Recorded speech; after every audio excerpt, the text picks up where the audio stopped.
Young Turks, for so long, all you've seen on television is conservative hosts, conservative commentators, and conservative talk shows. But now we say the time has come for regime change in American television. And for those few liberals out there who are fighting the good fight on television, Paul Begala and James Carville, we have a message for you.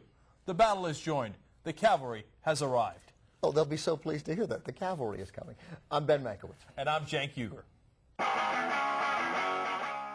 President Bush, back in May of 2000, 2 months after the invasion, with the Mission Accomplished sign when he was aboard the Abraham Lincoln.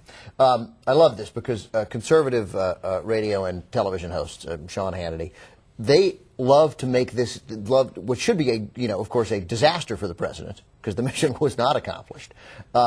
They turn this into some sort of victory. They're going like, oh, the liberals, they're taking it out of context. He never said mission accomplished, even though there was a sign over his shoulder that said mission accomplished. And then a month later, at a different speech, he said mission accomplished. But, Ben, that's not fair. You can't say that he said mission accomplished if he said mission accomplished. You're right. And who hung that sign behind him? It wasn't him. It was the troops. It's always the troops' fault. It's never the Bush administration's fault. Yeah, it's the Bush administration motto, following in the vein of Harry Truman. The buck stops there. Look, let's talk about who brought us this war. It was brought to you by a group of people called the neocons. We were told that everything would go well. We would have roses thrown at our feet. We would be seen as liberators. We wouldn't need that many troops. And all of these predictions turned out to be incredibly wrong.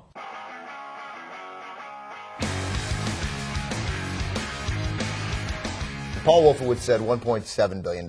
We're at $120 billion now. We're obviously going to go to $200 billion. It's already budgeted for next year. It's going to go beyond that. Of course, everybody knows that.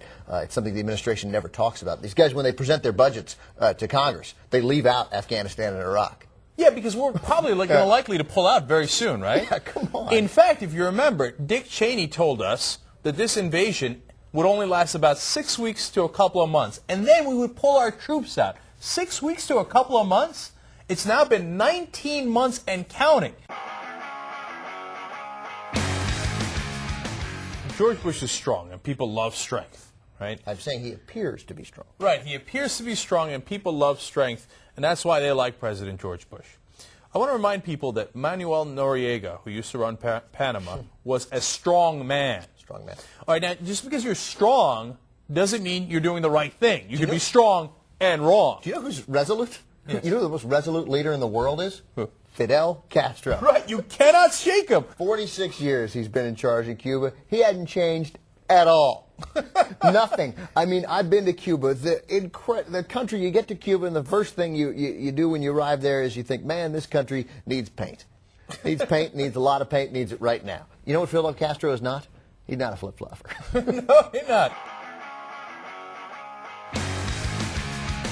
Joining us, our pop culture expert, Jill Pike. Nikki Hilton and Britney Spears have had, 18 annulments and fake marriages between them.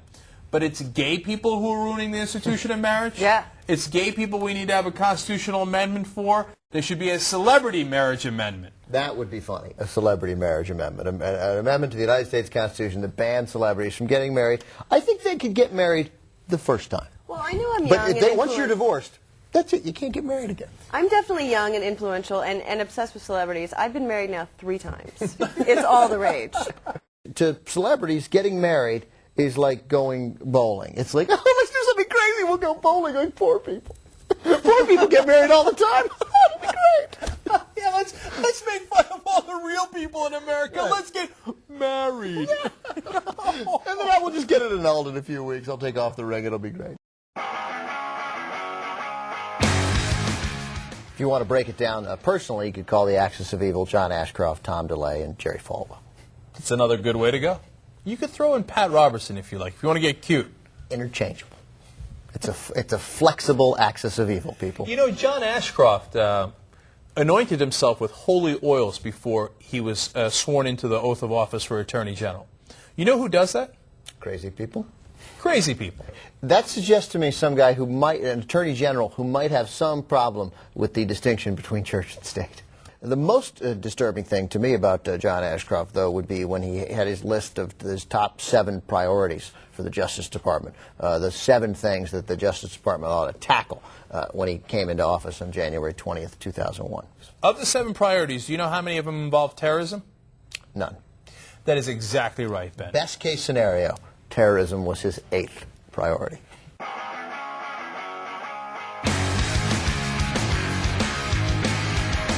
The official budget numbers came out today, and it turns out we have a record deficit. Congratulations, everybody. $413 billion. But the Bush administration, again, stunningly took this as good news, because they had expected a $521 billion deficit. So they came out saying, oh, this is terrific. We thought we screwed up much worse. But it turns out we've only given you a record deficit that's $100 billion lower than we expected. It's like the med student who thinks he's succeeded because he killed 4 people last week but only 2 this week. Hey, you're still an incompetent doctor. The other thing that they love to do is, wasn't us. No, it was the recession. It was September 11th. Look away from the tax cuts. It was Bill Clinton. It was Jimmy Carter. It was, Canada. Canada, yes, it was Canada and their unsafe drugs. Explain to me why the Republicans are the fiscally conservative party, if you could. You used to be a Republican. You were a Republican most of your life because you fancied yourself a fiscal conservative. No, Ben, you're 100% right. Look, 4 years ago, before this administration came in, I was a Republican because I said, hey, I like balanced budgets. You know who gave me a balanced budget? Oh, that's right, Bill Clinton gave me a balanced budget. I wanted welfare reform. You know who gave me welfare reform? Oh, that's right, Bill Clinton gave me welfare reform. I wanted a smaller government. You know who gave me a smaller government? Believe it or not, Bill Clinton gave me a smaller government. I wanted a president who hit on interns in the Oval Office. Bill Clinton gave me a president who hit on interns in the Oval Office. Recently, a 314-pound offensive lineman quit Georgia Tech because he got tackled in practice. This is literal.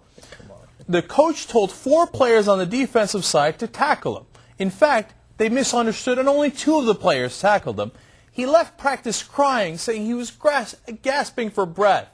Come on. Come on, come on, come on, come on. Son, in the game of football, you get hit. You know why? It's part of the frickin' rules. I hope he's not going to sue. Please don't tell me he's suing Georgia Tech. Of course he's suing Georgia Tech, because that's what Americans do these days. They sue each other ad nauseum. For the love of God, football involves tackling. I'm no gridiron legend, but I know that much. I played in high school. I know what happens when you carry the football or you're involved in the game of football is you get tackled. So come on, come on, come on, come on. For the love of God, stop suing each other and don't sue the school. When you watch this tape, you're going to know something we don't know. Yeah, you're going to know whether the next president of the United States is John Kerry or whether we have 4 more years of George W. Bush. If you pick George W. Bush, my God, America, what have you done? You're really going to need this show to straighten out all the distortions and make sure that we don't have another 4 years like the 4 years we just had. Because the right-wing echo chamber is enormous. There is no left-leaning show on television, and there are no 2 hosts who are more entertaining than you're going to find than the 2 of us right here. I mean, after all, what do we have to do? Be more entertaining than Wolf Blitzer? We can't do that? I think we can, and I think truth is on the march.